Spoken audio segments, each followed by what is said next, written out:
I knew this was a good idea. God bless you, DarkSydePhil. The color commentary is perfect. The color commentary is perfect. I don't know. I haven't figured this out yet. When I got my bankruptcy proceeding, it was this bad. God, I love him. I love him.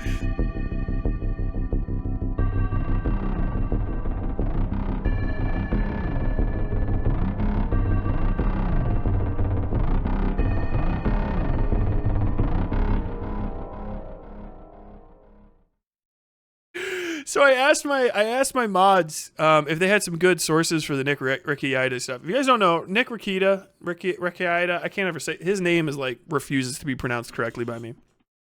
This might be the perfect way to react to this. So Nick Rekieta Law. I can't say his name right. It just does not want to be Rekieta Law. Nick Rekieta Law, because if it's German, that's how you say it. He's like a guy on the internet. I really can't describe him any better. He was a dude that covered the Johnny Depp Amber Heard stuff. He's a lawyer, some fucking where. But he's been like, apparently he just gets shit faced on almost all of his lives. He like drinks. I checked out a few of them. Like, yeah, this dude is constantly fucking drinking. There was a weird video released recently where it looked like he was like jerking off or something. I don't know what exactly was going on. It looks to me like nerve damage from somebody that is really, really shit faced. You can get brain damage. You can get the tremens from drinking too much. He's like pale, red nosed, like traditional, like a Looney Tunes drawing of a drunk from the 1950s and shit. Wild. But apparently, DarkSydePhil reacted to Nick Rekieta's fucking arrest. The guy got arrested for possession and child endangerment, which is fucking hilarious. The only person that was mad about that is Dick Masterson, who is still not dead. Isn't that crazy? So we're gonna watch fucking DarkSydePhil. I have never nobody. I've seen some Rekieta Law shit, and like he's just pretty standard dish shit.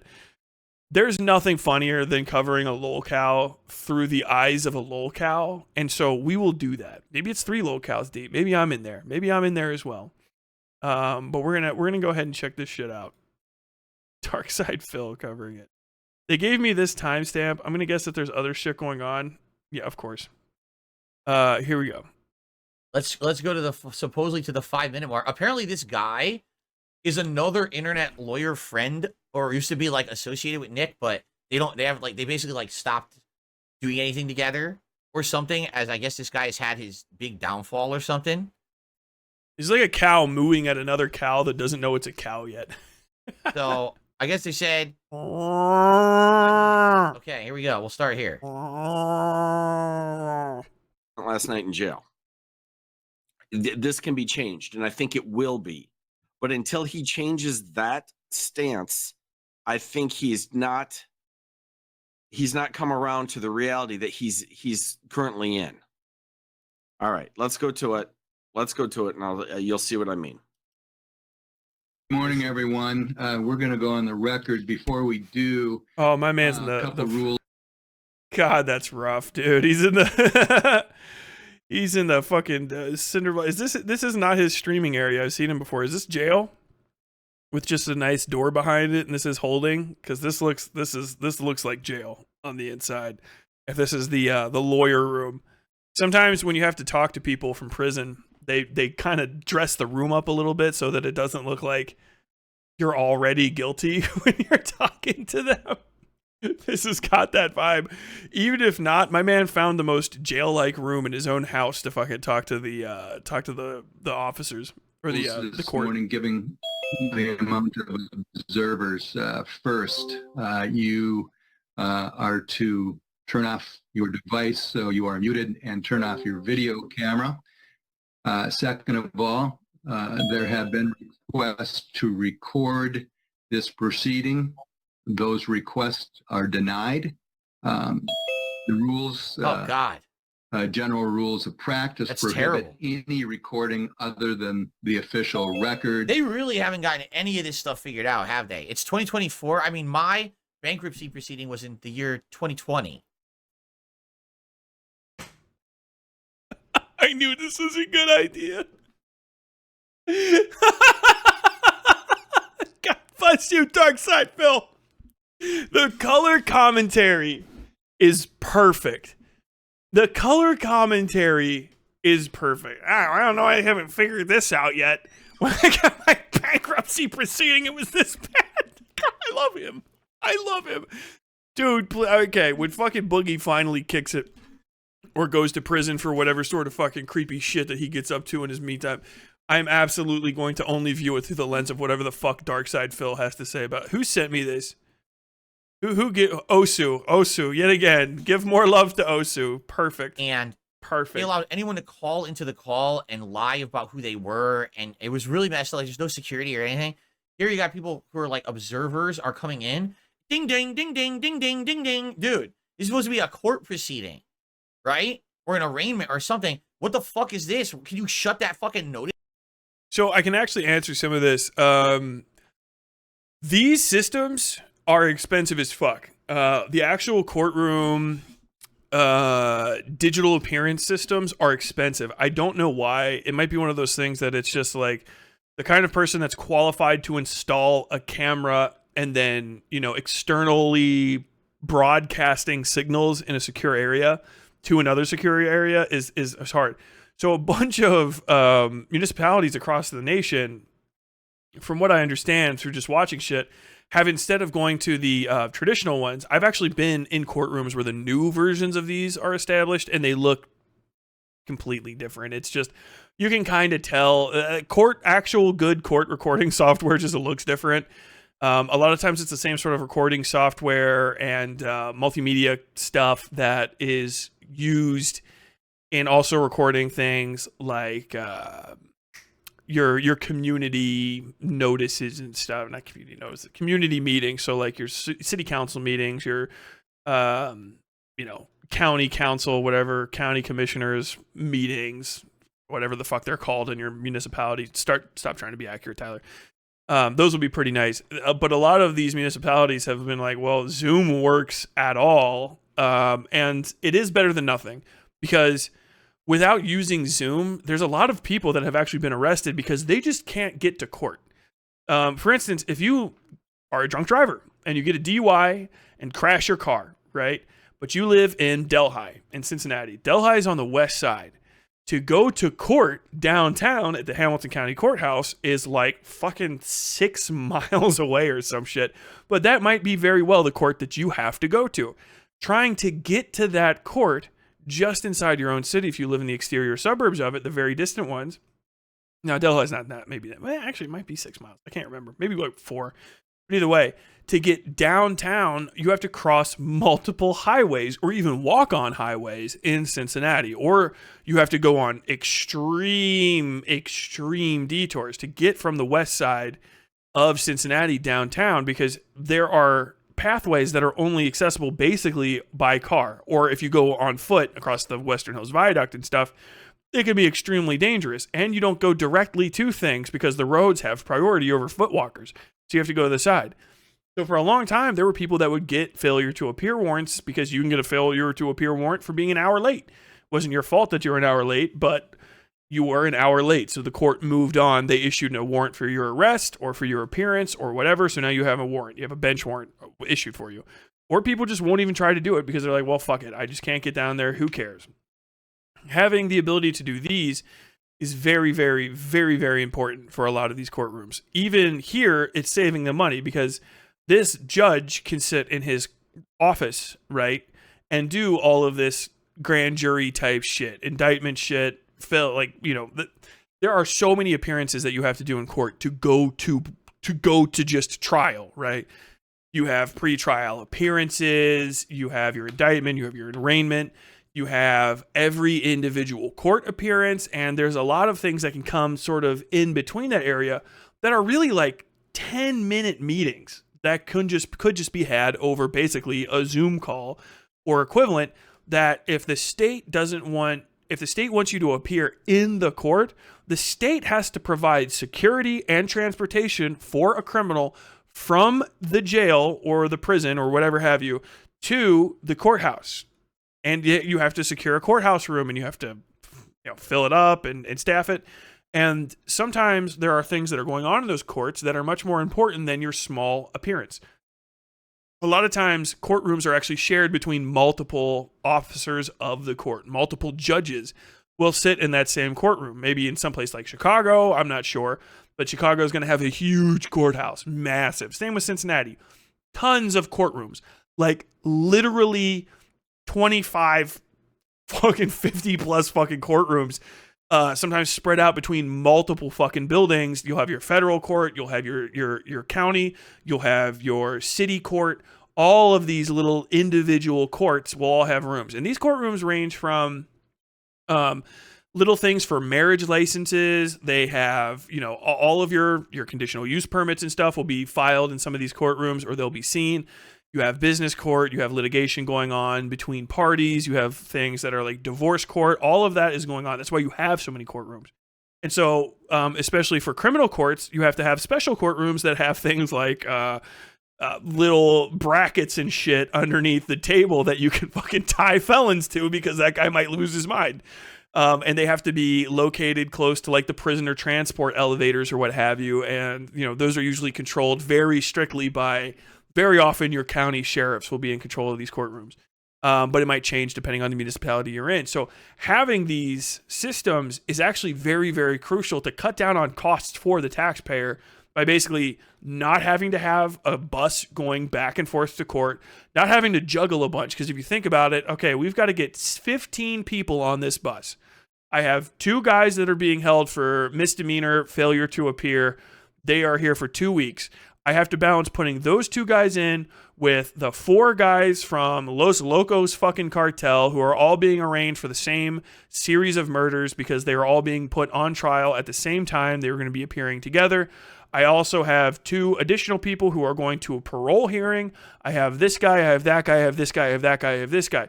I got to figure out how to get all of these dudes from different parts of the jail into holding, onto the bus, from the bus to the courthouse, out of the bus, into holding at the courthouse, where they have to sit for maybe a day.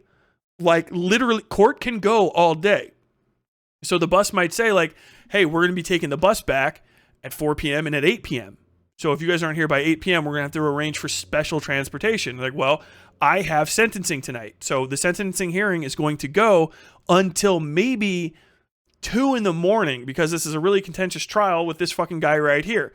The other 4 guys, like, are we going to stick them there? Well, it's this gigantic logistics hurdle that you have to get over. But if you allow all of these non-violent, non-flight risk offender types that can be either on, maybe he's actually at his house right now, or he might even be, I'm going to speculate here. This isn't like a judgment against Nick Rekieta. This speculation is just to explain things.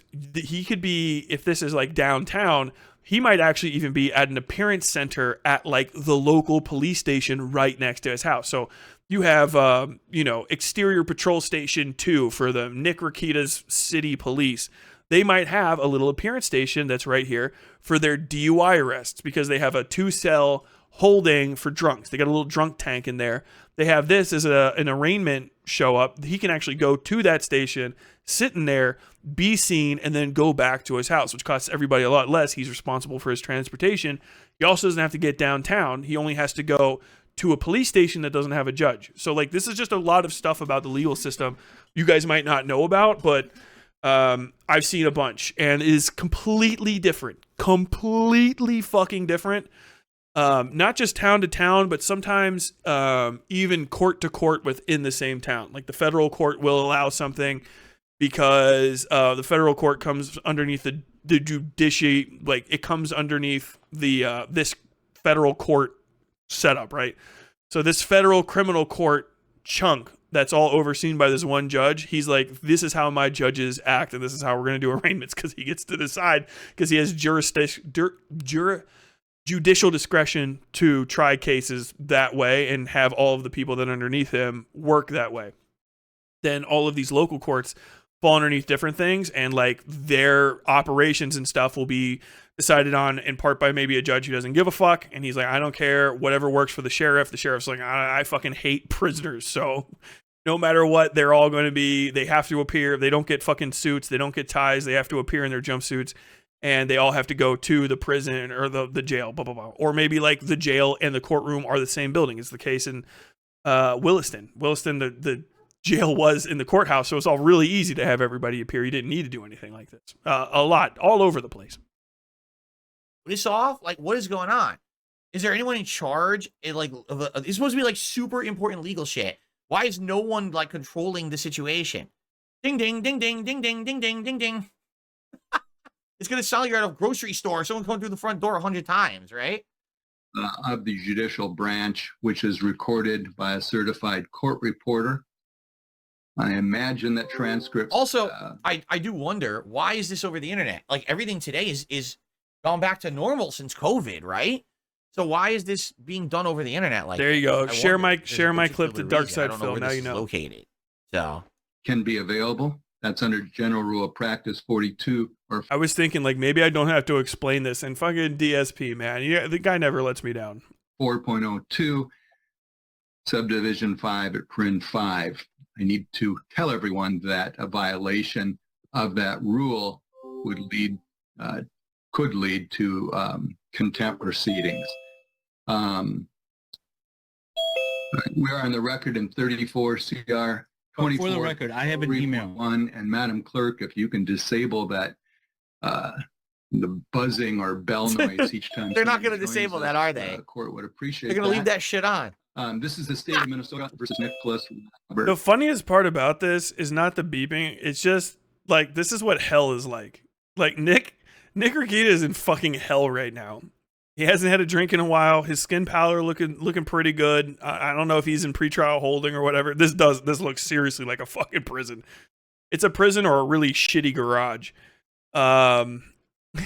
If I found out that it is actually his house, but he had to move it out of his liquor-filled area, that would be hilarious. But just having to sit in here and just listen to those fucking dings while you just have you have to just take your fucking beating is just miserable, man. Rekieta, am I saying that correctly? You've told me before. Yes, sir, Rekieta. Rekieta? I have your date of birth is December 16, 1981. Yes, sir. All right, we are going to confirm right now that this isn't a prison because you don't get the acoustics and that muffled microphone sound from anything else but those little ceiling mounted fucking prison microphones. Right now, right above him, like up here, just above his head like this, there's a little fucking it's a little segmented metal microphone from 1998, and it's looking down at him, a little black thing, might have a red dot, and it's just like this right over the top of it. That's the only thing that sounds like that. It might also be the black kind with a little fuzzy oblong on it, but that is exactly what he's talking into right now.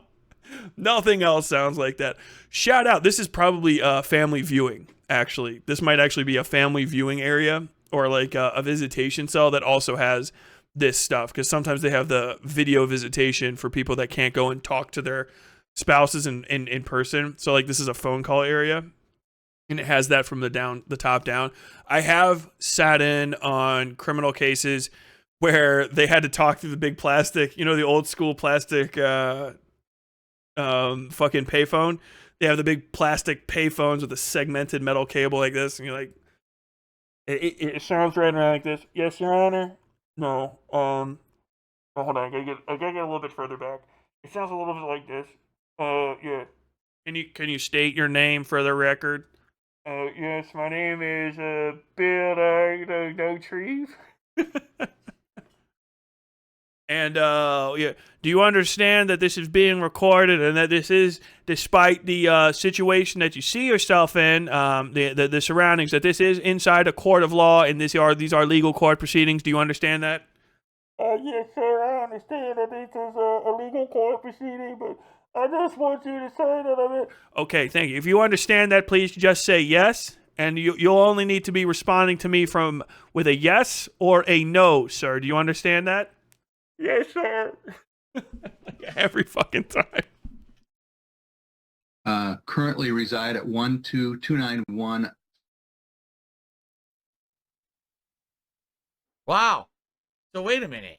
They said his whole public address. They doxed him. Now I'm assuming he's already been doxed, right? Because that's fucked up. I'm going to tell you guys right now. I'm going to tell you right now. All your addresses is that's not. I can look it up right now. I can look. If you've been arrested, I can look up your address. It's part of what we call the public record. Don't get arrested. I'm just going to tell you that right now. Don't get arrested. Don't get arrested. If you do everything that you can once you've been detained to not get booked. Because once they put out an indictment, all of your shit gets put in there. Also, by the way, if you're a witness to anything, understand, if you're a witness to anything, they will put your witness statements in shit if you don't like actively ask for and maybe sometimes demand that your witness statements are kept like strictly confidential. And that might not even be a thing that's offered. That's a variable depending on the officer you're talking to.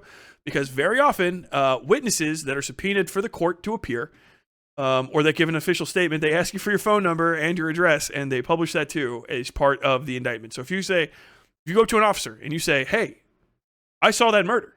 I live right there across the street. What? You live across the street at that house? What street is that? Oh, that's 1234 Ratfuck Lane. Oh, you live there? Yeah. Okay, cool. Thank you. What did you see? I saw everything.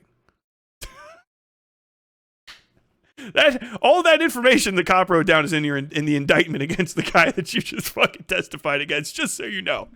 But also, if you get arrested, they get all of that information. That's not doxing somebody. That's public record.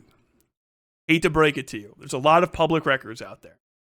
You know what I'm saying? Doxing people, this just has to be explained for fuck's sake at this point. Doxing people is not revealing information about people. Doxing people is especially not revealing their real name, their government name. That's just not the case. In certain communities, you can argue for that because it's part of the like K-fob. I'm thinking mostly of VTubers and shit.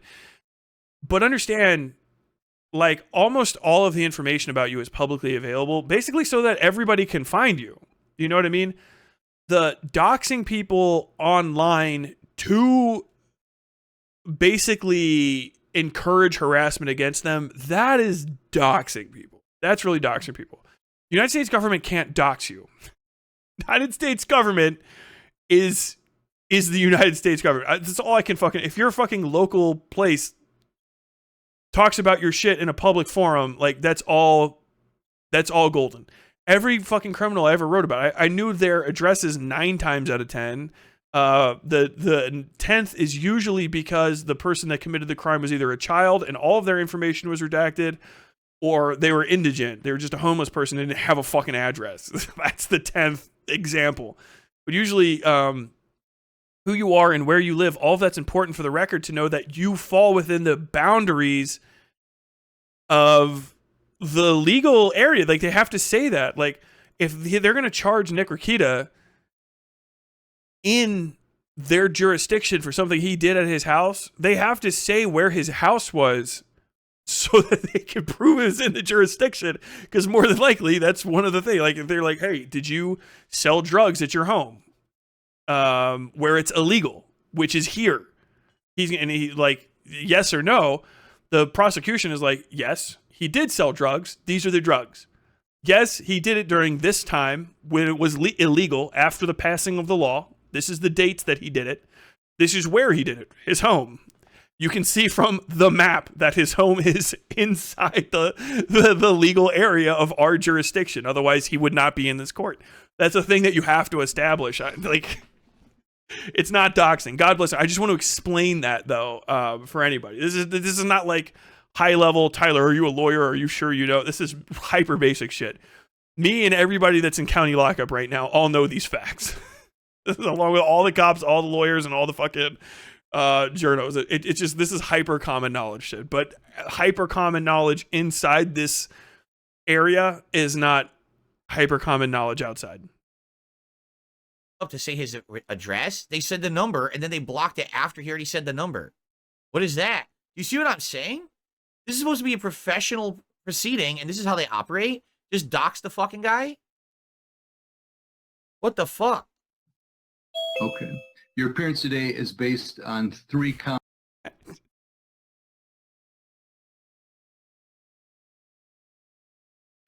I don't know why it's so fucking funny to me. To a complaint order for detention. The record should reflect that Alex Kornahachi appears for the state of Minnesota. Mr. Rekieta, you are self-representing yourself at this point? Yes, sir. Whoa! Okay. He's self-representing? What? He got arrested for a drug and a firearm charge, and he is self-representing himself. At this point, Phil. Well, all I have to say about that is it's got to be a money issue, right? But he could have got a public defender. Maybe he feels the public defender system sucks. No. But why in the holy hell? Why would he be defending it? That is an awful idea. Really. That is a terrible, awful idea. Okay. No, it's actually fine. Let me explain why. The trial portion of this kind of stuff and the pre-trial portion are all different chunks. If you have some expertise with the legal system, you don't have to have a lawyer with you at every step of the way. Now, if you can afford a lawyer to do all the shit for you, you're fine. If you're in prison and you have nothing to do but look at legal books for a little while, you're probably okay. Also, if you're fucked, you're probably okay. If you're about to basically argue a plea deal for yourself, I would say, and you're a lawyer with enough knowledge of the legal system, there's really no reason to bring somebody else into the thing and have to pay for it or get a public defender. More than likely, like if you're fucked, which I think from what I understand with his arrest, he's fucked. From what I've seen from the minor amount of coverage of it, he's like dead to rights, caught with like multiple witnesses, and they raided him in possession. If they catch you in possession, the difference between you just representing yourself at the plea deal and you actually like mounting a significant defense is a cost variation of something like $2.5 million or something. It's gonna be crazy, and that's like the Hail Mary kind of defense that's gonna get you out of trouble for this is the kind of, it's the money cost of a mob boss trying to get himself off of the same sort of charge. It's gonna be crazy. You don't actually need if you're you don't know anything, get a lawyer. If you're confused for a second, get a lawyer. Don't talk to the police without a lawyer. But for stuff like this, intermediary, it's not necessarily the worst thing. And especially if you're fucked, it's probably just going to be better to like literally know he's actually is a lawyer is the only reason, one of the main reasons I would have a lawyer the entire time. But if he's basically dead to rights, there's no reason to bring in additional counsel to talk to and have to have somebody having conversations with you and shit. He's just going to go to the fucking plea deal, and more than likely, I think from what I understand from the outside of this, he's going to be pleading guilty. Now, if that's not the case and he thinks he's about to go to trial alone, that is fucking stupid as shit. That is actually unironically. You don't ever want to self-represent a trial because of a few reasons, many reasons really, but a few very specific ones. First off, it is going to be impossible for you to actually deal with witnesses and do a lot of the extraneous shit that goes along with being on trial. So like when you go to voir dire and stuff and you are doing jury selection, you are going to be at a massive deficit. You're not going to be able to go and visit the other lawyers outside of jail, which your lawyer will be able to do. Your lawyer will be able to go to the county prosecutor's office, whatever, and say like, hey man, look, I've got this guy on the docket for 10 p.m. or 10 a.m. on Thursday. This is what he's being charged with. Can I get a favor? Can I talk to you? Can you explain to me what you're going to be going? How are you guys going to proceed with this? Can I get you some information? Yeah. This is what we've got going on. Blah blah blah blah blah blah blah blah blah blah. You have a relationship with the legal system as a defense attorney. No matter if you're doing it, if you're just a standard public defender, if you're a public defender with a private practice, if you're just a private practitioner of defense attorney stuff. Those are all different things. You're gonna have different access. You can leave the prison. First off, it's just you can leave the prison after you do the shit you have to do in the prison. He doesn't ever get to go anywhere. It's going to be way easier for you to pump witnesses for information and ask them all sorts of questions because you don't have to get up from the desk in chains and be like, hey, I want to do cross with you. The jury is going to be much more likely to believe a lawyer is an impartial asker of questions and stuff. There's going to be a lot more questions that they can ask. There's going to be a lot more people they can call to the stand. In a criminal defense, especially, a criminal case especially, you do not want to do self-representation, especially at the trial stage. You're fucked. More than likely, also, you're going to irritate the court because the judge is going to say, you know it's stupid for you to do this. Why are you doing it? And when you say, like, reasons, he's going to be like, could you please just appoint a public defender and then you could take the lead in your self-defense, but, like, you can work with them. It's a whole thing. Also, just if you're a good lawyer at all and you want to work on your defense with the attorney, that's just going to be more advantageous to you. So those are the reasons. But for a lot of pretrial stuff and a lot of non-criminal court stuff, a ton of non-criminal court stuff, like civil shit, representing yourself is not that big of a deal, especially if you have a law degree and are part of the legal system. That actually happens all the fucking time. Lawyers will represent themselves in civil litigation up until, usually if there is actually a trial, that point. Because a lot of the stuff before that is form filing, right? I've got to fill this out. I've got to ask this. I've got to know this part of the pre-trial, pre-decision, all of this shit. Getting those facts together, doing your research, doing your due diligence, looking up law, all of that stuff is stuff that people can do on their own without the need of the extra hands. Now, a legal team is always going to be better every time. It just is. It's just going to be better, but it's going to cost a lot more.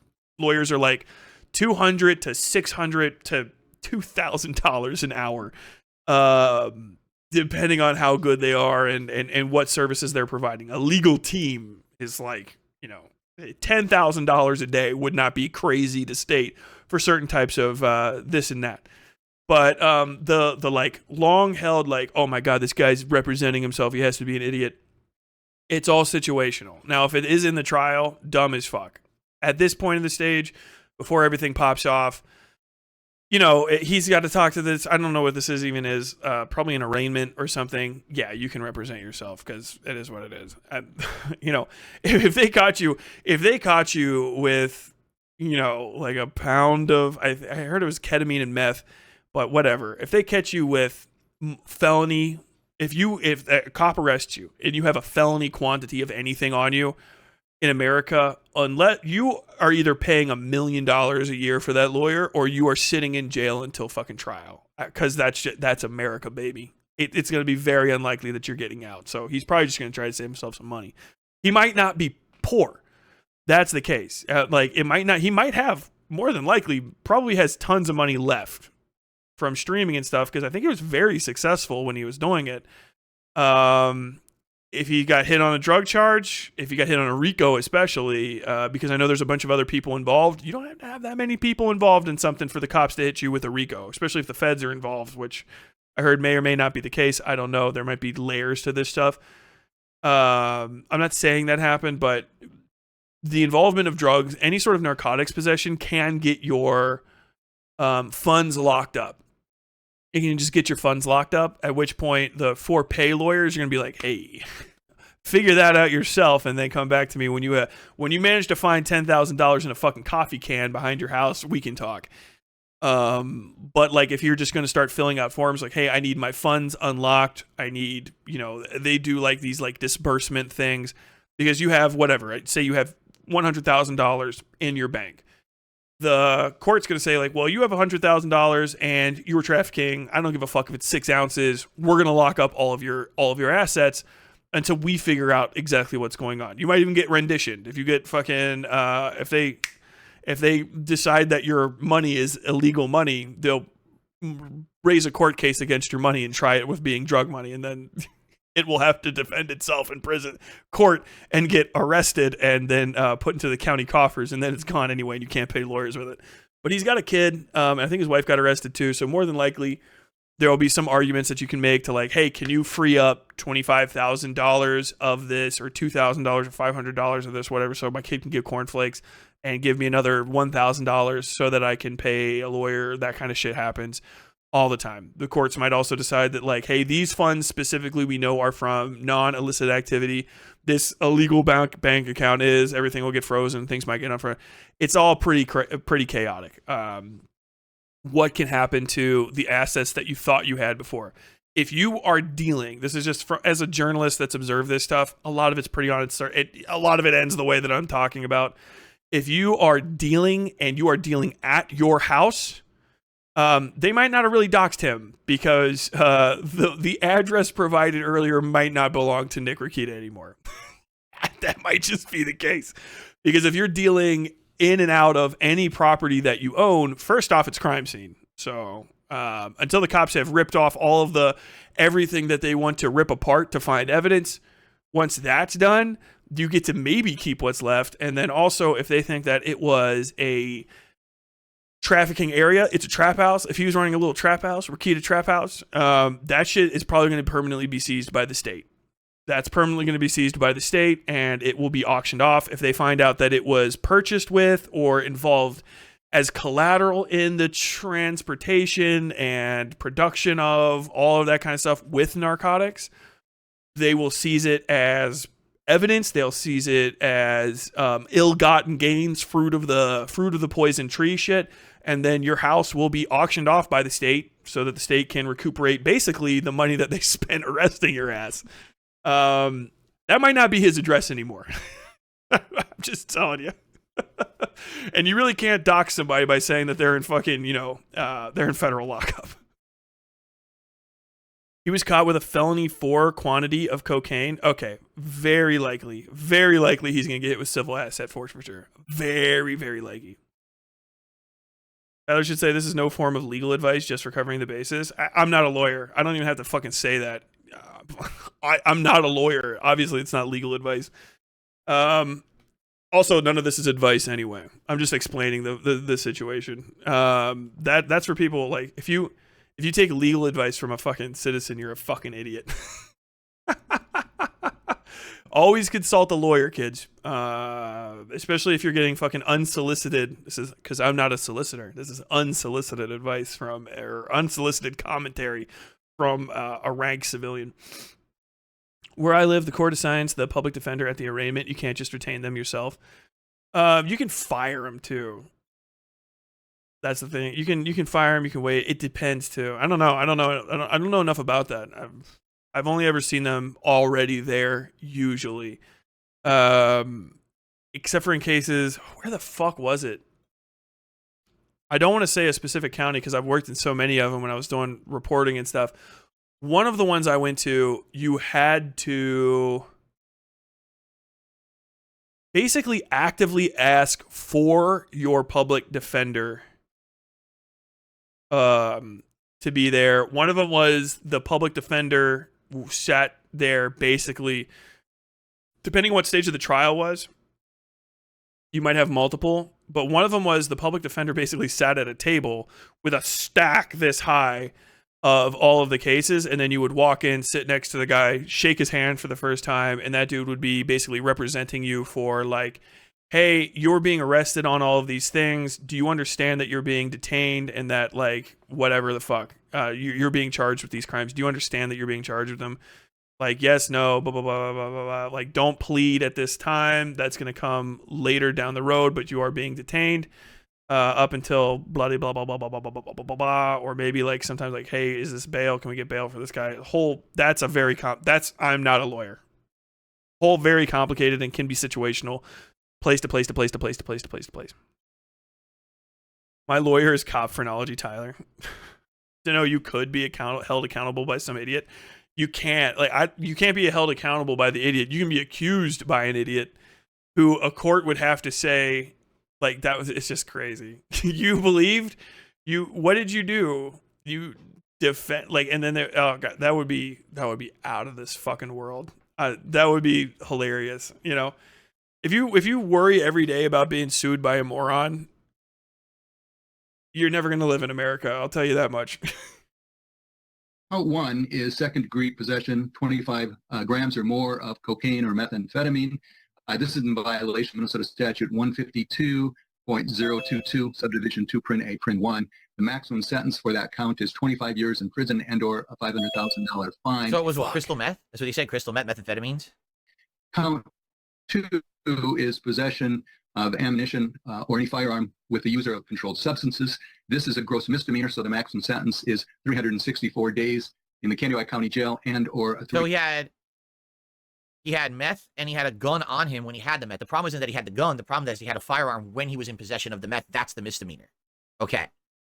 $3,000 fine. Count Also, that possession, those in possession of a firearm can be crazy because the way that Phil just said that, I've seen these kind of break down. You might think that just means that like Rekieta had he had it tucked into his waistband or like in a holster or something. Like he was walking around with a concealed carry and had drugs on him. It might not even be that. If you are in your house and weapons are like obviously accessible to you and you are dealing or trading in and out of your house or in possession of specific types of like Schedule 1 narcotics or whatever the fuck in your house, the presence of the weapon and the drugs can be considered basically possessing a weapon while engaged in drug trafficking. Like that's the thing. So it could be the weapon could be, depending on the situation, and it's up to the cops and the prosecutors to decide if they're going to try to hit you with it. And if they can get away with hitting you with something really heavy that gives them like a little bit of credit, they'll hit you with it. So you might have a fucking, and it depends on your municipality, you might have like your firearm disassembled basically in a box with a lock on it in your car. But because you had it in the car while you also had X amount of things in the car with you, you could get charged of possession of a weapon in commission of a crime, depending on the area, if they want to hit you with it. Is that bullshit? Sure. But like literally understand that weapons possession in basically every fucking district I think I've ever worked in is usually a modifier on top of any crime. So, like the possession is 9/10 of the law type thing. Just understand anything that they would consider in a search on you at the time can be included in the whole stack of charges and in the inferences they make in the investigation, because the cops are just inferring things, right? So you get arrested and you just say like, okay, I just sold a stack of Game Boy Colors because in addition to drug trafficking, I like to sell old video game systems. So you just sold a stack of Game Boy Colors and made $2,000 American cash. Big little bundle. You traded to a trader, gave you $2,000. You also have, a felony quantity of methamphetamine, whatever it is in your area, maybe like 8 ounces, right? Standard 8 ball. So you have a felony quantity of methamphetamine. You have $2,000 and you have your disassembled AR-15 in the back.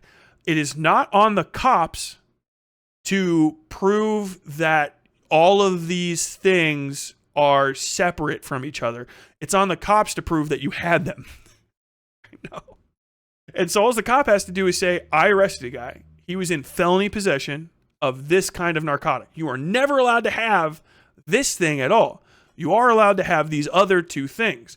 However, once you had these other two things and this thing, all of the actions you committed while holding on to this thing are a crime. So everything else you held now are things that you were holding on to in the commission of a crime, which is felony possession, felony transportation. Felony possession with a bunch of money is trafficking. A lot of the times they'll just give you trafficking. If you have a gun with you as well, the cops don't have to prove that you had the gun for non-illegal, for legal reasons, because you were doing an illegal thing. So the otherwise legal action you were committing, they can now say, we don't know. It's up to you to prove your innocence, even though you don't really think it's supposed to be like that in the law. They're just going to say, hey, here's the facts. This guy was holding on to this. He had a shitload of money and blah, blah, blah, blah, blah, blah, blah. These are all the things that we can prove. And now you look like an ass because never forget. It might not seem fair, but you're going to be the one that's behind a little table with fucking bracelets on, sitting uncomfortably in a fucking suit that they brought into the prison for you, While they're like, all right, well, he had a $2,000. I got the $2,000 from selling Game Boys. I ain't got nothing to do with nothing. They're like, okay, whatever, sweetheart. It's crazy. So just so you know, if you like having weapons and exercising your Second Amendment right, your Second Amendment right goes right up until the point where the government thinks that you were doing crimes with it. And at that point, they will hit you with a sledgehammer, buddy. And I'll tell you what, fucking ATF finds out that you got extra shit, they're going to be also interested. You know, because once they hit you on one thing, they can raid all of your properties. Like that's like an extended. They'll just go, they'll say, we found some stuff on him. We want to check out where he lives. Your Honor, can we go check out where he lives? He's under arrest for felony possession of X. And then they're going to go, well, sure. You know what I mean? They're not going to tell. No judge is going to be like, well, you arrested, you know, for a normal person. Like, well, you arrested him on the highway while he was doing what? Driving back to his home, his legal home, with $2,000, a disassembled but still very potent firearm, and a felony amount of methamphetamine. There is no reason whatsoever for you to go into his house as well. They're like, get on in there, buddy. And if you had yourself a little gun collection, they're going to tell the feds, or they might keep them for themselves. If it's like a sheriff's department, they're just going to impound those and then auction them off to them fucking selves within the year. But they're going to fucking hit your house. And everything that's in your house is now shit that you got while you were also participating in potentially a felony illegal business. You know what I'm saying? Illicit drug trade. So just know, drugs do not pay. If there's anything you learn from this shit, even a minor amount of this stuff can really fuck you up. War on drug shit be real, dude. And if you're like one of those people out there who's like, you know, I feel like the war on drugs only affects like, or is only supposed to affect, you know, the impoverished, the indigent, or the unwhite of the world, dude, they'll hit you too. They don't give a fuck. They do. Cops smell money. Cops smell money, drugs, and guns. They will fucking turn your entire life upside down trying to ferret all that shit out. And I know a lot of you gun collectors out there are not, you don't have all your shit up in a fucking safe, all like nice and secured and shit. When they go into your house, they're going to start taking pictures of shit. So when you have like a closet where they open it up and you've slotted a few of your fucking 16s and your SKS that you got, they're just leaning against the back door, and you've got a fucking FN57 that you kind of just accidentally kicked under the fucking bed, that kind of shit going on. It's not going to play well. They're going to take pictures of all of your iniquities, and then they're going to tell a story to 12 strangers, and that story is going to sound wild as fuck to you and to them. 3, endangerment of a child when present with a sale or possession of a controlled substance. Again, a gross misdemeanor. Oh, his kid was in the house too. Oh man, with the drugs. Oh man. That's another thing. If you have your kids around you, that's like depending on the municipality. A lot of this stuff is to the area. So don't forget too, if you think it's illegal where you're from, but you leave where you're from, might not be legal there. Having your kids around your illicit activities is usually a crime and usually something in the ballpark of child endangerment. A lot of states will treat your children's proximity to your possession charge equivalent roughly to something like you street racing with your child, like not strapped in the passenger seat. That it depends literally down to the prosecutor whether or not they're going to try to fucking smash you with this shit. And you might be all the way on the other side of a trial before you get to see your kid again or something. Be very, very cautious about that shit. Because I know some people like to live wild and free, but like, hey man, you can't have your cake and eat it too, and then have the cops find out. That's one or two things too many. Wow. Damn. Warn Motherfucker. Oh man. Maxims. You your coke out, Nick, and kill yourself, you stupid motherfucker. Wow. Dude, so they have a public call-in for this?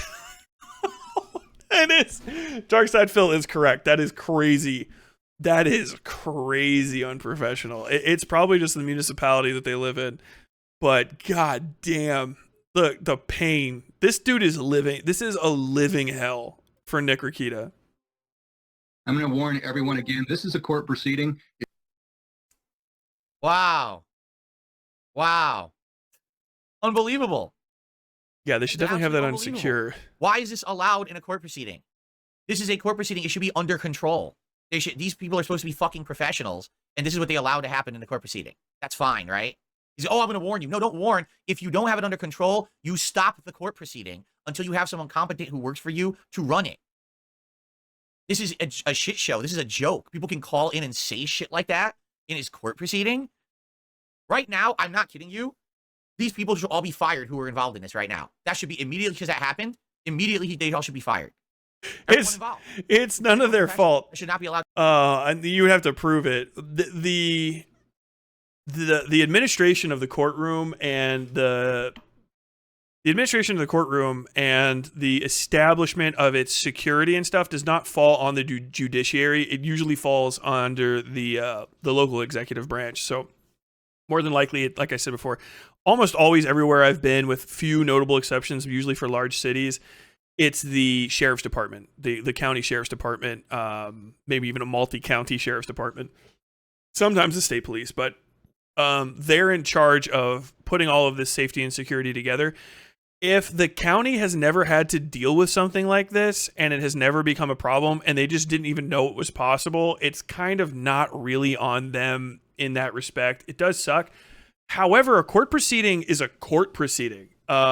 To end a court proceeding early is an act of the judiciary, right? So there's some things that can be said to this.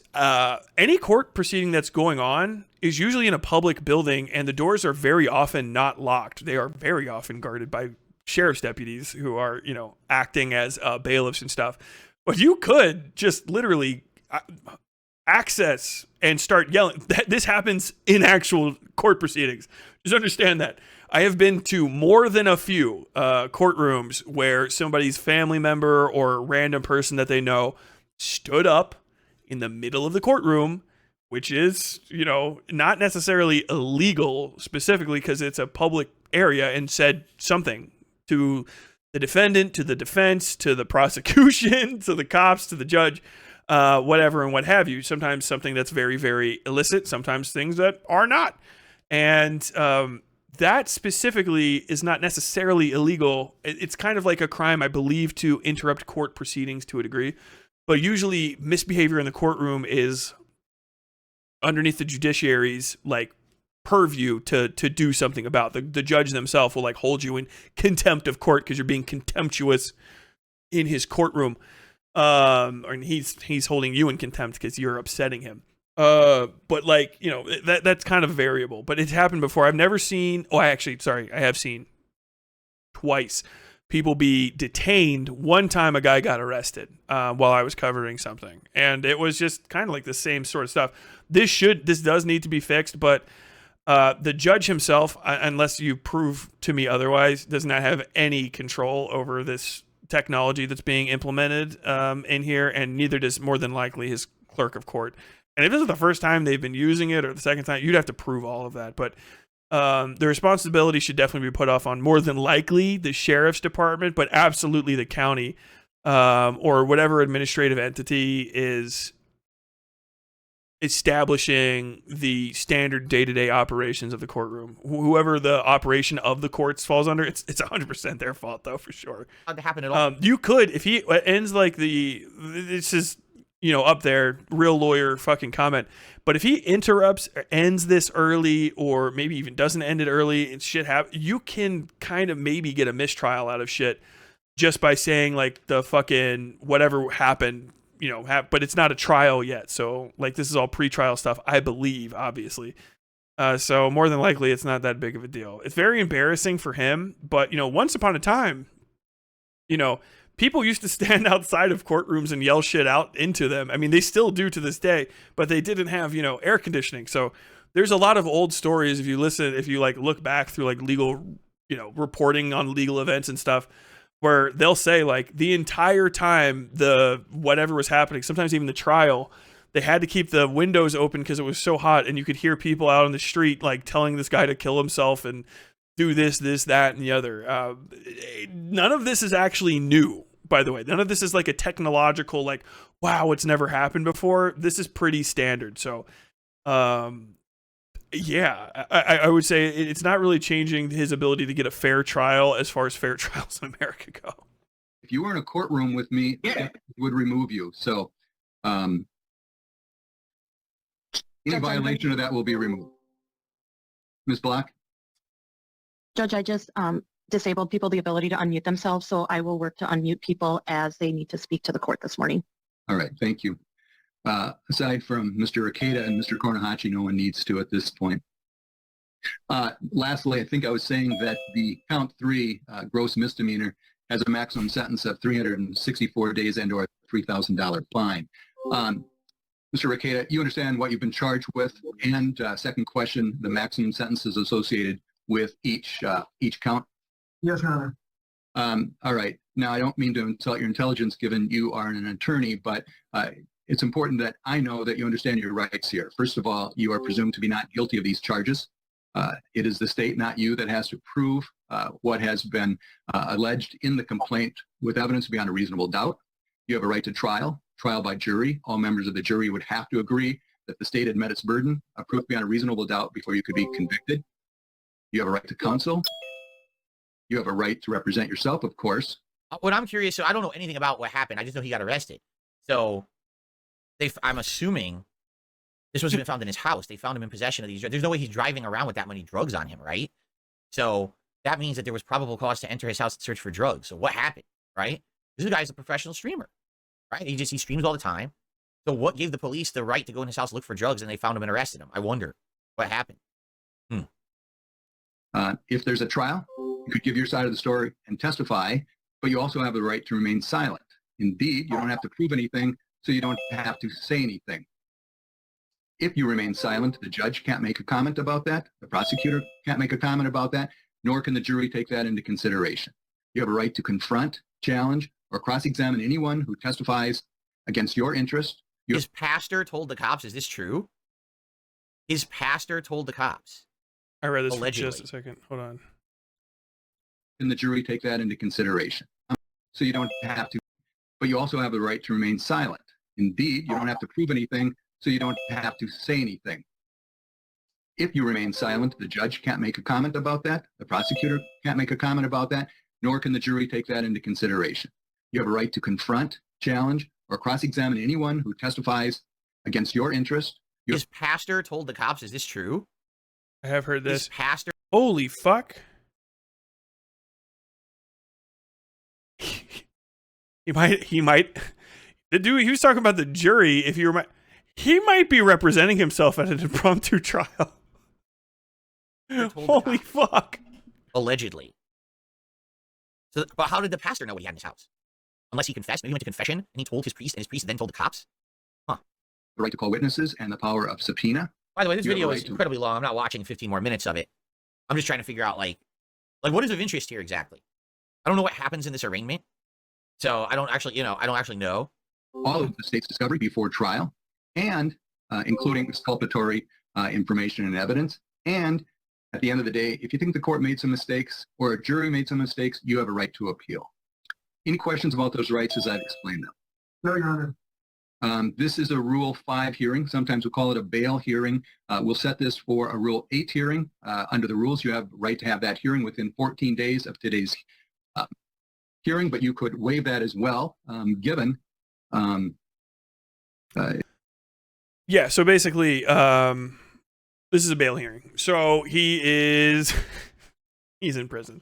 I always get him mixed up. I guess he's in jail. I was in jail, not prison, bitch. He was in jail. He's in jail. Thank you, spirit of Cat Williams. So he's at his bail hearing, asking basically to be let out under his own recognizance, so to say. This is something that every one of these things along the line, a actual attorney will be able to help you more, but there is a limit to what an attorney can work with, basically. You know what I mean? Like, if you can go to a kitchen with the best chef in the world, but if you try to ask him to make you an omelet out of dog shit, he's gonna, what do you want from me, man? So this is kind of like a foregone probably for him. So he's just gonna go in, do it, deal with it, and go. I don't know what his area is. If he lives in a red area, a lot of times, and especially he's facing 25 years, he's got his own money at home. He can make an argument for himself. I've heard so many of these. The war on drugs has done a motherfucker on people getting bail. Also, if I found out that he is an anti-cash bail guy, that's fucking awesome. I think almost everybody should be released on bail. Like, literally so many fucking people should be out on bail once they get fucking arrested. Everybody that says that's not the case is like, doesn't know how many fucking people get arrested for stupid shit. And how many of them are actually going to show up. More than likely, I guess, I don't know too much about him, but like, he seems like the standard dude who would probably show up for his own ass beating. Most people do. Like, it's crazy how many people show up, and the few people that cause an issue are the same kind of people that cause an issue anyway, usually on the judge's recognizance. Some places, bail is fucking crazy, and they just don't give you bail, or like, they don't even know the rules. That's one of the craziest things you find out about covering fucking legal shit is like, you'll go and you're like, oh man, they do things completely different here. And then people are like, what do you mean? They're like, that's illegal. You're like, well, it's this little city's area. They're like, no, that's a federal offense. Like, they can't do that like that. You're like, oh shit. Your right to seek counsel if you so choose. You want this scheduled within 14 days, Rule 8? No, Your Honor, I'd like to waive that. We can combine it into a contested omnibus hearing. That would work. All right, so we could, for today's purposes, combine Rule 5, Rule 8? Yes, sir.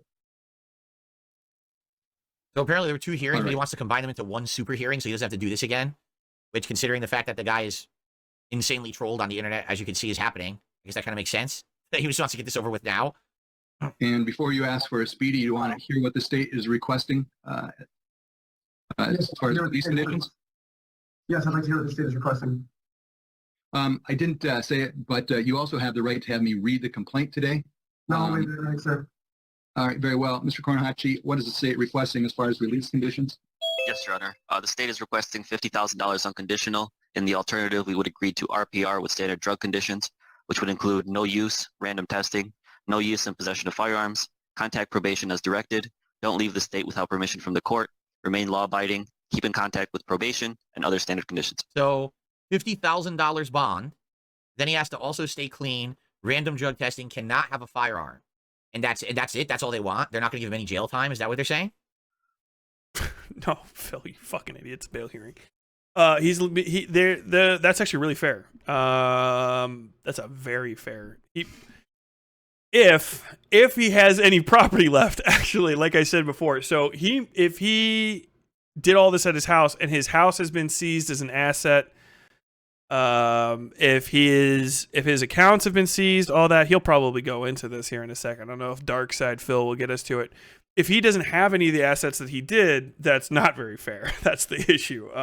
But if he can still get access to his bank accounts to some degree, or put something up at a bail bonds agency, so basically the bondsman will be like, you can either give us 50 cash, right, or we'll put up 50 cash for you. Basically, you talk to the bail people, they're like, we'll put up the 50 cash. At a deficit, you also owe us a vig on it. You have to show up, right? And then we get a cut. So you're gonna pay us back like $1,000 or whatever. Or like against that as a collateral, we're gonna want like your car, or like, we'll put a lien on your house, this, that, and the other. Basically, it's like you're pawning your own fucking existence out for a second, with the understanding that you're gonna go back to the state and then you're gonna get all the money back. So to say, it's a bit of a complicated issue. I've never fucking had it with it. If Rekieta has good credit, he can bond out for $5,000. That's the issue. If his credit is locked and stuff, he might not be able to. He's gonna have massive so this is the thing. If he was facing $50,000 and it wasn't a drug charge, it was something like child neglect, like a child abuse, he would probably be pretty good on this.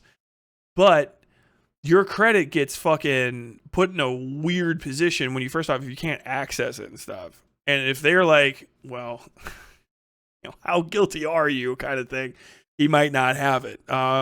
So I'm not sure. Is he out on bail? Is Rekieta out on bail? Because we can spoil this real quick. Is Nick Rekieta out on bail.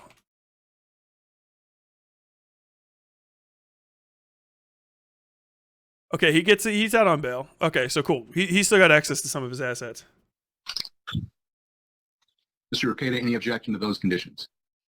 I object to the $50,000 bail. I think it's unduly. You don't have to pay the full 50K. It's only like 10% of what they were asking, right? That's for like the cash bail person. Because not a lot of people have $50,000 in liquid assets that they can give the court. You have to go through the bail bonds people. They put up the money and then you have to give them, like 10% at the end. So it would be like $5K he has to pay them. And then that's put on like, credit basically. They can try to like take your assets, this, that, and the other if you don't have it. Nick Rekieta, I thought he was fucking loaded. He's got a big ass fucking YouTube channel and gets a shitload of money. So I would have thought he had $50,000 sitting around, basically. I mean, at that size of a channel, which I thought, maybe I could be fucking crazy. I would have just thought he would have had that sitting, which is the better option, is to just, if you have the cash for your own cash bail, just give it, because you don't have to lose any of it. You just get it back. It's basically like, hey man, hold my credit card. I'll be back to buy this burger in an hour kind of deal. But he didn't have that. It is the fucking end of the world outside right now. I don't know if you guys can tell how dark it got out that window, but it is tornado season outside. Burdensome in violation of the 8th Amendment.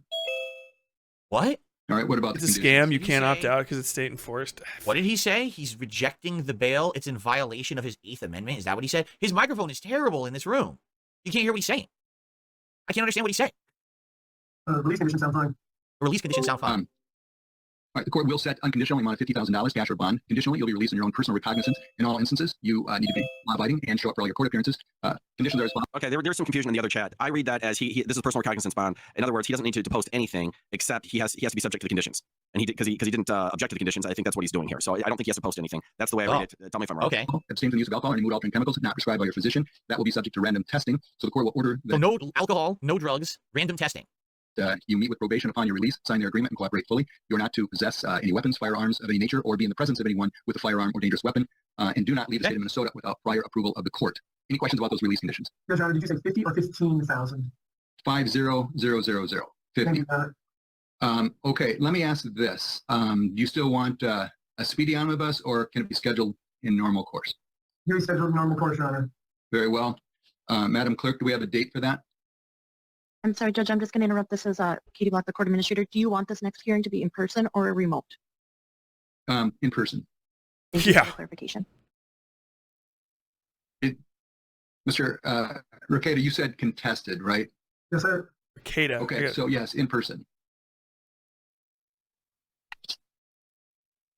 All right, I'm bored.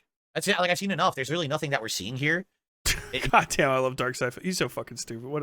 What a sweetheart. So that was a bail hearing. So yeah, that's the case. Like I was saying, where it's not only perfectly fine to represent yourself, but especially if you're a lawyer and you understand what was going on. That was the case with him. There's not too much that is happening, especially because from what I understand from the available information, this is the first time Rekieta has been fucking arrested. So if you have a prior arrest record and stuff, bail hearings can be kind of long. I've seen some, because I had to sit in on them because I was waiting for something else to happen, actually, where the bail hearing itself was something like fucking 15, 20 minutes of the actual like conversation. This is really quick with them. Basically, what happens at the bail hearing is you've already been indicted, you've been arrested, you've been arraigned, so you're doing your hearing right now. He's mixing something else up with that too. I don't know that shit. That's actual lawyer shit. But basically, you go in there, the prosecution is going to say, hey, this is what we've got him on. These are the charges. This is the substantiation. He has been whatever, blah, blah, blah, blah, blah, blah, blah, blah. This is the prior circumstances with him. And, this is what we want. It's kind of like a negotiation in front of the judge. More than likely, this is going to go into another one almost immediately, which might be why they have people being able to publicly jump in, is there might be other people waiting to hop onto their bail hearing immediately after this one. So like the judge is going to hear, it's not like the only thing he's doing right now. He's going to hear a series of bail hearings in a row, which normally what you see. One of the ones that I saw was a really long time was basically, I think the guy was in his mid-20s. He looked like a child, but like in his mid-20s. He got hit for, I think, also trafficking and car issues. And basically, he wanted to be out. And the prosecution wanted him in because the prosecution was arguing that basically he's big bad guy, big bad scary guy. He was arguing, not big bad scary guy, wrong time, wrong place. Also, I'm a dad. Also, I have to make money for my kids. Could you please let me out underneath my own, on my own recognizance, basically, with a small amount of money? For that hearing, his defense attorney brought his kids and his wife, and I think like his pastor or something like that. It wasn't, I didn't write about it. It wasn't like the thing. I just remember it happening. And so like they all were talking about it and stuff and be like, he needs this. Can we like, please blah, blah, blah, blah, blah. So his fucking defense attorney said, hey, we have a series of people who want to speak on behalf of the defendant today. They want to ask for your, blah, blah, blah, your honor, with your permission. They would like to address the court as witnesses in his behalf, kind of thing, what friends of the court type deal, to give character witnesses for him. And I think the guy ended up getting, no, he stayed in jail. He actually didn't get bail. His bail got denied because he was a multi-time offender and didn't have the money for it, I think. But it's pretty common, especially if you were law-abiding, especially if you're older, especially if you have a lot to lose by fucking up. They're more likely to let you out. If you're a young buck, hooligan, motherfucking 19-year-old, and you got a history of being crazy and it was a particularly violent offense or a particularly egregious offense, if you're not from where you committed the crime and it was a serious crime, sometimes they won't let you out. It all is underneath judicial discretion. And a lot of that is being changed up now because of public opinion on the bail process is changing. Well, once upon a long time ago, people would get out on literally just their own recognizance. Like, okay, you understand that this is a crime. You have to show up and face trial for it. Do you understand that? Like, yeah, okay. I'm going to go back to the factory for the next 4 months until I get like, okay, yeah, you go back to the factory. If you get in trouble again, you're going to go to prison, that kind of shit. Nowadays, you have all sorts of things. Pretrial confinement's very common in America, and it sucks because our jails are overcrowded. Our jails are violent as shit a lot of the times. In Louisville specifically, and shout out the Louisville person who said I-65 comment. Correct. There is a drop of rain. Now there's a lot of drop of rains. 65 and 64 are going to be a death trap right now. So if you're listening to me while you're driving, get off the road. It's very bad. Stormy on 64, Louisville to Lexington. Be safe out there, everybody, all my highway travelers. Make sure you're doing double nickels or less and slow it down and let them pass. No reason to hop into the left lane. Can they take the assets of your family too? Do they do that with weed too? If it was illegal, they can do all kinds of shit. What can they do is really like there is the legal limitations to it, but the legal limitations of what the judiciary and the executive branch of your local government can do are not limited by anything but their imagination and the oversight of courts that are not in that area. Basically, you have to appeal to other courts a lot of the times to say like, hey, they shouldn't have done this and they did this. And the way that America works sometimes, that shit will go all the way up and like, none of it should have happened, but it happened anyway. A lot of the judicial reform, especially that started like 30-ish years ago, where we had the seriously bad for-profit prisons and the for-profit prison pipeline that was even worse somehow than it is today, where they would just send people to jail who didn't commit crimes so that they could get the jails filled up and get state funny money for holding on to prisoners. That was literal crimes, but there's no one there to hold them account. That's still the case at the level on the ground, and anybody that's honest will tell you It can be in the imaginations of the prosecution, the arresting officers, the investigating officers, and the judge as to what the fuck can happen to you. Like literally. That's when you start anything that falls underneath the terms judicial or prosecutorial discretion. Who the fuck knows? It can be down to the municipality. If you have a corrupt court, they can just fucking imagine shit. You know what I mean? And then there's a lot of things that are illegal. It's written in law, usually what can and can't happen, but if it's not specifically written in the law and it's part of the vagaries of law, the interpretive aspect of it is how law is practiced in America. So they can just interpret shit. If there's no precedent there, or if the precedent is a bad precedent, but it was established, that takes going all the way up to state or even federal Supreme Courts to knock down. Because it's like, what the precedent that we established at the local level was that, yeah, if somebody has felony possession of marijuana, like whatever it is, and 16 ounces or more, a pound of marijuana or more, we can, I mean, dude, if a pound sounds like so much if you've bought some, but if you've actually like held it in your hand, you're like, oh, geez, a lot at all. We have found that, or it's been ruled that can be justified as a reason to take this kind of property from her. The precedent case that's based on is the weakest, sloppiest, shittiest precedent at some local court, but they were just the first people to do it. And it was, Yoakum Yokel versus the state of Nebraska. And he got just absolutely bent over by the fucking long dick of the law. And that precedent, once established, was something that other people started doing in that judiciary. And so, like, they just keep doing it because they're like, well, they did it, so we're going to continue doing it. And that's kind of like how American common law works in the worst aspect of it. And then eventually what you find is that shit goes up because there will be appeals where they're like, this precedent is based on, this is bad precedent is what you'll hear, right? And this is outside of the scope of my expertise. This is just shit I've written about from a distance.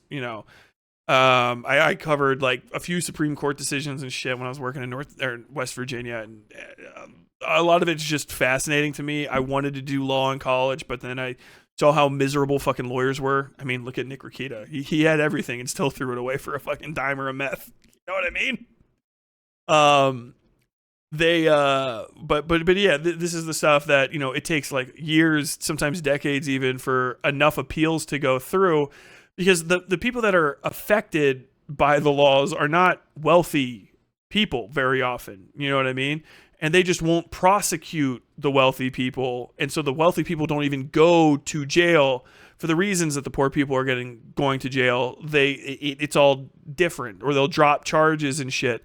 And so you kind of create these little stagnant pools where only poor people get affected by this because they can't afford appeal because they're in jail and they don't get any special. They can't afford appeal. They can't afford good appeal lawyers. So if fucking the ACLU or whatever doesn't come down from heaven to say like, hey, we think that this judgment is bad because the precedent is bad, which is like high level legal shit. That's the stuff that some people go to college for specifically, is to argue against precedents. You know what I mean? That shit goes to the Supreme Court, and the Supreme Court has to strike down precedents. Sometimes they'll be like, actually, no, that's kind of fucking based that happens that way. And like, if you don't have the ability to do that, you just go to fucking jail.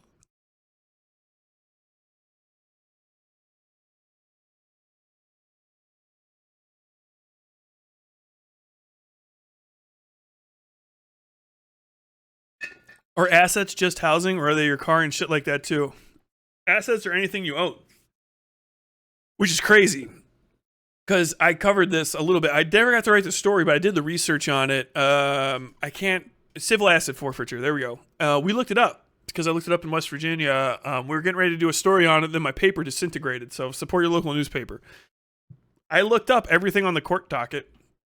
I don't know how I would do it here. I could do it in Kentucky too. I probably just have to go down to the courthouse. I could go down and do that sometime. Raise money. You guys don't donate to me. I'm not doing anything fucking special for you anymore. Maybe I'll write the Starship Troopers thing. But basically, I looked it up, and civil asset forfeiture requires them to launch a court case against property. and we saw all the property that they were launching court cases against because they still have to file it. So it would be literally the city of Charleston, West Virginia, or the West Virginia Police Department. I can't remember exactly how they phrased it, but maybe even just the state of West Virginia, I think is actually how it was because it was state law. So it was the state of West Virginia versus $350. The state of West Virginia versus like an iPhone 6. The state of West Virginia versus a Volkswagen, a Chevy a Volkswagen Passat or whatever the fuck, 1993 model. The state of West Virginia versus a Remington 875 shotgun. The state of West Virginia versus 1223 Elmore Street. It was fucking psychotic, dude. And so like the fucking property gets put up in prison. It's absolutely psychotic. Anything that you say, you're like, Tyler, that's crazy. And sometimes some of the shit I've said might actually be legitimately incorrect, which is fine. I'm down to be corrected on any legal matters. It's not my profession. It's not something I'm particularly skilled at.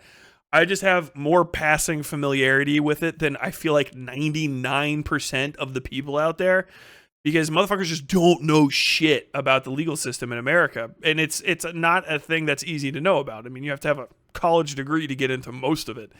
And an advanced college degree at that, a fucking literal master's, you know what I mean? If not a literal fucking doctorate of jurisprudence. So like, you know, it's fucking gnarly. The corrections I might get hit with would be as equivalent to like, okay, well, it's not quite this bad here, but also you should understand that specifically in that jurisdiction, shit is this much fucking worse. Boom, $2. Thank you, Blake.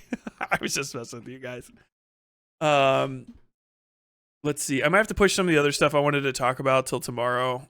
Sorry about that, because I am getting kind of tired, and I ended up getting distracted very easily. The most common electronic seized is cell phones, but asset forfeiture law is very vague for the reason that the less defined it is, the more they can take. They're also under no obligation to return the shit seized with asset forfeiture. You have to sue them to get it back before they sell it. True. My question is cooking meth charged as harsh as growing weed if weed were still illegal? So you'd have to go, that's like literally would be down. The people, very difficult to describe. That's so hard to actually answer to. Packaging in possession of weed, and packaging in possession of methamphetamine, those specific things, I think were equivalent basically under the law, with the difference mostly being weight related.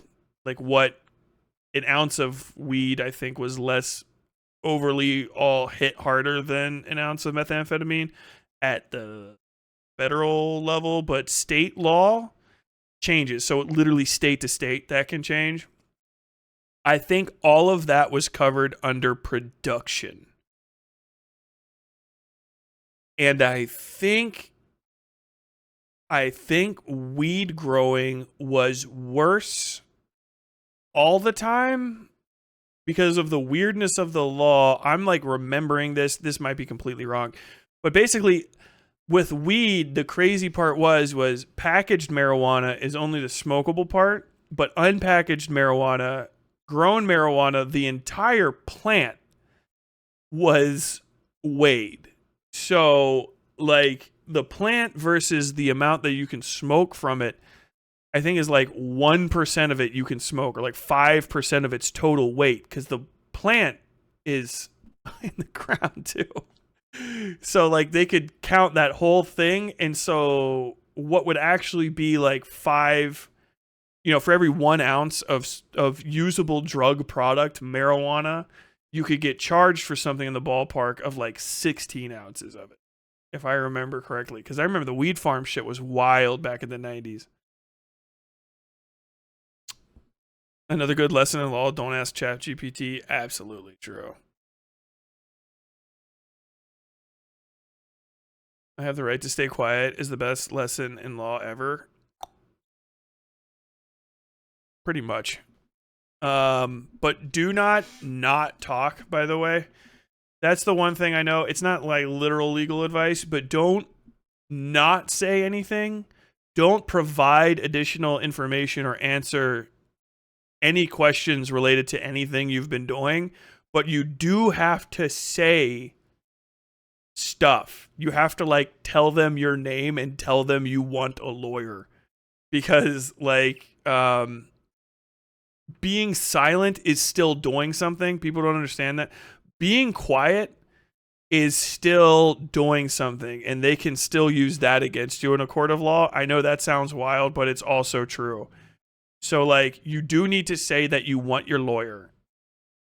You can say like, I can't answer any questions until I have my lawyer, is I think the way you're supposed to phrase that, but literally refer to an actual attorney if you want to know that. But don't be like completely zipped up and say absolutely nothing, because they can kind of like, from what I understand, they can interpret that as like non-compliance and being like weirdly quiet and stuff. Officers get asked their opinions on the general vibe when you go to court. So, you might be like, I know from the internet that I'm supposed to not say anything to cops, and you sit here the entire time like this while they're asking you questions, and you never like ask for a lawyer or anything, and they're like, while we were asking him questions about the murder, he sat in stunned silence, just completely refused to say anything to us. Like, god damn. It's one of those, it's a tricky thing. Just never be confident. That's if I give you any legal advice, never be confident in your interactions with the legal system. No matter what you do, there are no sureties. See, Rekieta Law is a channel. Somebody sent this. This is the background. So I'll read this, and this is probably going to be the end of the day, and then we'll push everything else off till tomorrow. Rekieta Law is a channel with 450,000 subscribers and over 1,000 law-related videos. The channel gained prominence during the Amber Heard Johnny Depp defamation trial, with notably pro-Depp content. Titles included Johnny Depp's accountant embarrasses Amber Heard's lawyer, and the crowd laughs.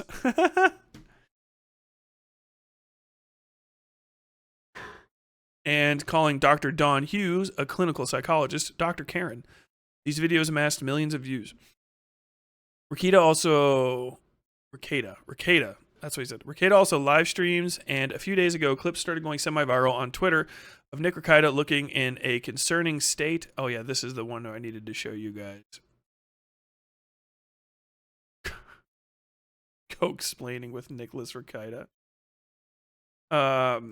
Yeah, my man's in a state here. This is the other shit that was going on. Not looking great. I don't know who this person is, but this is just what was shared. Hey, what's up, guys? How's it going? So much urine. So much urine.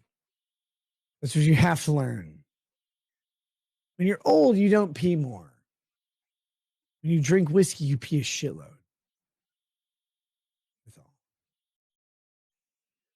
Hey, what's up, guys? How's it going? What the fuck?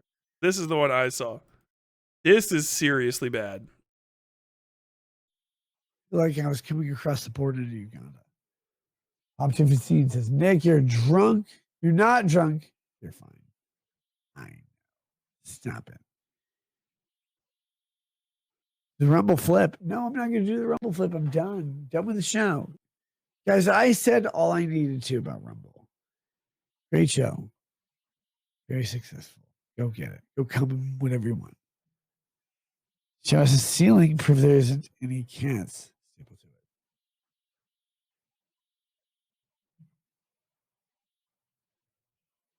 My camera's screwed in. I can't. We'll do it next time. Turn off the stream. Go to bed.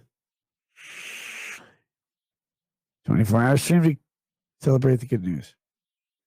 Guys, I'm playing with you.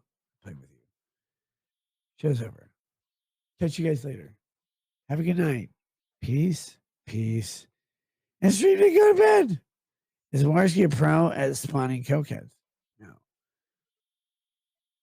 Was Warski? Andy Warski was just a pro at spawning men dressed as women.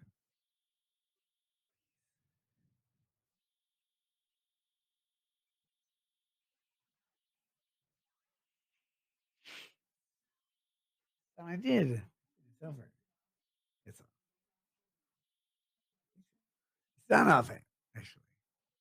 In the stream. Go away. Why? Why would you do this?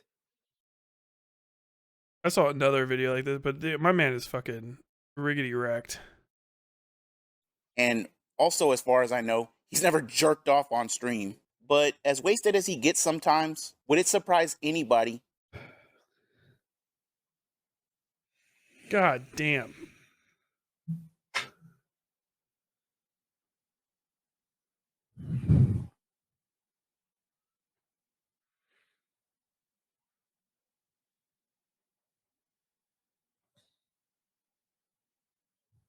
I don't think the dude's jerking off.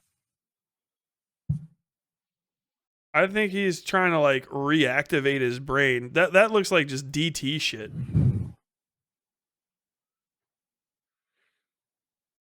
Yuck. I mean, it's rough. Like really, really bad. But, you know, I've seen people. Fuck button. Yeah, my button is not working every time. That's the issue. I guess I got to hold it down longer. It's like, isn't it TOS until you're not sober?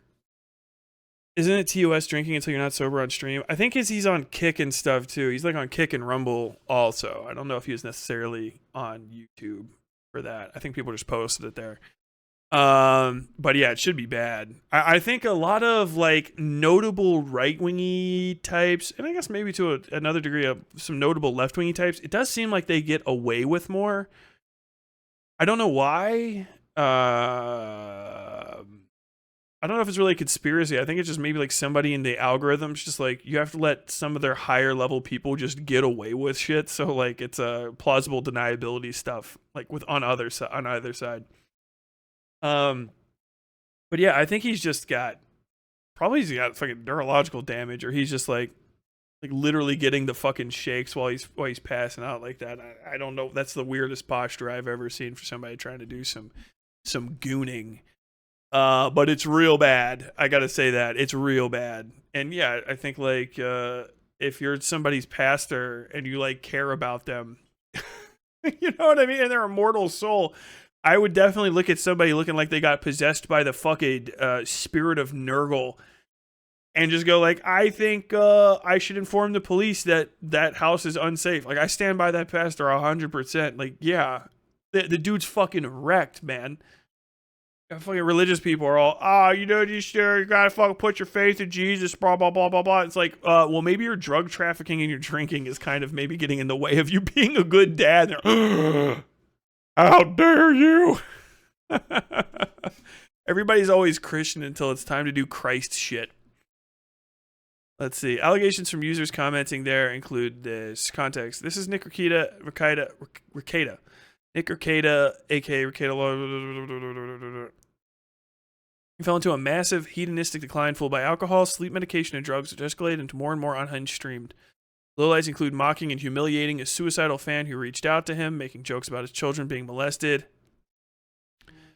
comparing Michelle Obama to an orangutan, calling a black entrepreneur the N-word, justifying people who implied to mock his grandfather's grave, and harassed his business and also humiliated himself by attempting to be a stand-up comedian during his streams. I guess this is some hate posting. Rekieta who was a giant streamer at the time, accused Montegraph. Currently, he's in a legal battle with YouTuber Montegraph, who is suing him after being repeatedly called a pedo by Rekieta during his streams. That shit needs to fucking go through. The pedo jacketing of people needs to be fucking annihilated. That needs to be something that gets fucking hit like at the highest level, because people are like actual pedophiles are fucking all up in all of that. Like, you know, if you're like, oh, I'm sorry, oh, you say people should be called a fuck pedophile on the internet. It's like, well, maybe when the people who are most often doing it that I can see are literal fucking freak show lolicons that are jerking off to drawn pictures of little girls from Japan. I don't know. When those are your strongest nights, I think maybe that shit should be fucking squashed. Also, it is just absolute legitimate defamation. If somebody is, they are. Literally send them to prison. It's a fucking actual crime. If they're not doing it, then that's defamation. So like that shit does need to fucking get kiboshed. Like it should be something that you fucking, if you actually think it's true, it should be something that you're not worried about the financial risk of. But the pedo jacketing online needs to get put to fucking bed. It should be unironically like something that's can get people fucking kicked off the platform, because I just keep seeing again and again and again and again and again actual police investigations being derailed by fucking weirdo fucks like doing pedo hunts and shit IRL. Like the cops are like, please stop doing this. The children's abuse people are like, please stop fucking doing this. The victims say, please stop fucking doing this. But these guys are so fucking up in their own goddamn asses. They're like, oh, I think maybe you're a pedophile and I'll come pedophile hunt you next. Like, bro, if you were actually getting close to any real ones, I'm pretty sure they would all be responding to you with a fucking gun. Like, honestly. It's all Chris Hansen's fault. Isn't it like therapists where you have to tell the law if people confess crimes to stuff? Yes. Even I think I saw that also. The priests are supposed to. They are not inclined to take to death actual crimes. It's part of the, render under Caesar, if I remember correctly, type shit. Where if it's a serious crime, and especially if it's something that can embarrass the church anyway, yeah, you're supposed to report it. And they tell the people, like, I have to report this. You need to go turn yourself in. They'll tell you that. So, like, you can't go to a priest, and the priest is going to be like, you kill the guy, and then, well, I guess I'll never let anyone know, because the priest is obligated to stop harm. Like, the priest will tell you, like, well, I'll tell you what, the way to, like, why are you even confessing this to me? The way I'm literally, as your priest, going to tell you the way that you need to make this right is by facing a jury of your peers and telling the law what you did. You need to be punished for this. This is a crime against the laws of man and God. Like, I don't know why people think that that's the case. I think it's just Protestants and like other non-Catholics hearing about Catholic confession and not understanding what goes on in it and just being like, wow, that's a place where somebody will admit to a serious crime and nobody will punish them. I mean, it has to have happened at some point, but people admit to crimes all the time and then people don't talk about it. But like in real life, don't tell the priest shit. You're unburdening your soul. He knows. That he knows, and he's gonna fucking talk about it. The point is for like your mild iniquities to be like, you can talk about those. The point of confession is that you stop doing the thing you're confessing to. It's not supposed to be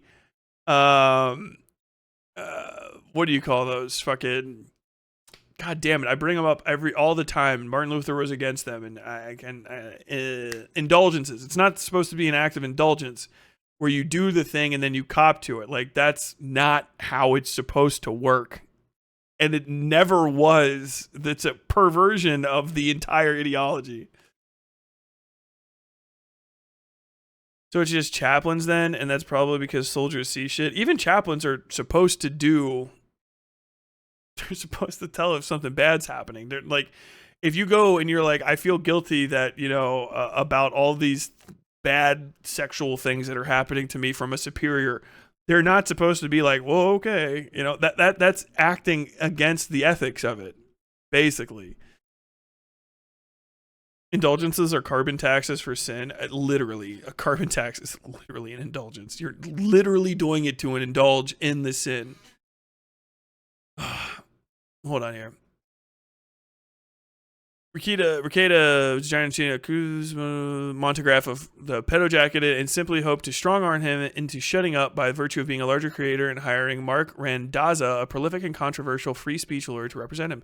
Despite wasting at least a 5-figure sum on Randazzo, 5-figure, that's not too bad. A few days ago, his appeal against Montegraff's defamation case failed, and Montegraff successfully continues his battle against the baseless accusations against him.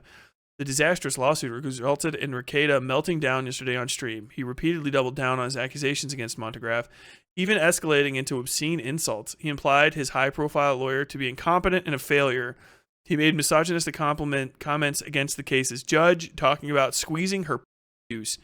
He took a 5-minute break on stream and returned with coke residue on his nose. It's a train wreck, and this guy has 5 kids. Forensics has confirmed he is getting blown by his friend's wife during this segment. Holy shit, that's got to be a lot. Around from here. Because even if he puts the bottle down, it's because she was fucking busted once and together. Alcohol Casino investigations. It's still on.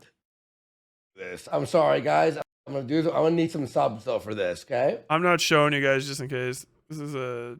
Oh, He didn't come. He didn't come. Oh, it's the same thing. These guys are just fucking losers. Trash content. Fucking deceiving me. Sons of bitches. Either way, that's actually probably worth going in. I didn't even know about this Montegraph thing with Randazza. The one thing that's very irritating about this is it's very difficult. A lot of people, I guess myself technically included, haven't really looked up a lot of the information on the case, and that might be worth going into to some degree. I didn't press the button. I wasn't showing you guys. That time I left it off just in case because I didn't know where the link was going to go, so I didn't bring it up. It's because they don't seem to say that molesting priests should face justice under the law. Well, that's the cutoff isn't. It's embarrassing the church too, which I did say. So sometimes they might keep it secret if it embarrasses the church, which is also bad and technically against scripture. But like, you know, fuck, they don't care, I guess is really the response. Hope you enjoyed your time on the West Side. Don't forget to subscribe.